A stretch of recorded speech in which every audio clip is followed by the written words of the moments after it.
Hello friends, मी आहे प्रियांका. विहानसाठी आज काहीतरी स्पेशल बनवते. स्पेशल म्हणण्यापेक्षा रोज साबुदाणा खिचडी आणि साबुदाण्याचे वडे खूप बोरिंग होतं. सो मग मी त्याच्यासाठी ना काहीतरी वेगळं बनवायचं ट्राय करते. म्हणजे मी रेसिपी बघितली होती, सो म्हटलं चला ट्राय करू.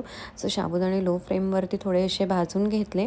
त्याच्यानंतर कुकरला बटाटे आणि थोडेसे पीनट्स शेंगदाणे लावले. बॉईल शेंगदाणे छान लागतात खाण्यासाठी.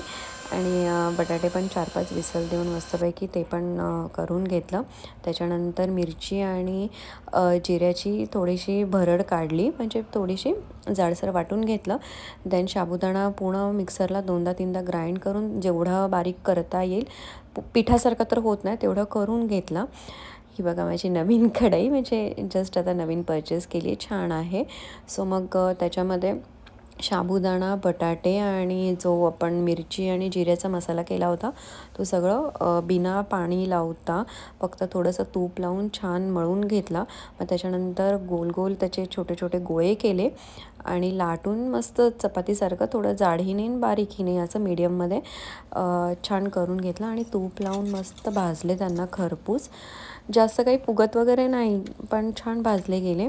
आणि विहानला मग मी टिफिनला दिले, थोडे पीनट्स दिले आणि हे पण मस्त भाजून त्याच्यावरती तूप वगैरे लावून त्याला दिलं.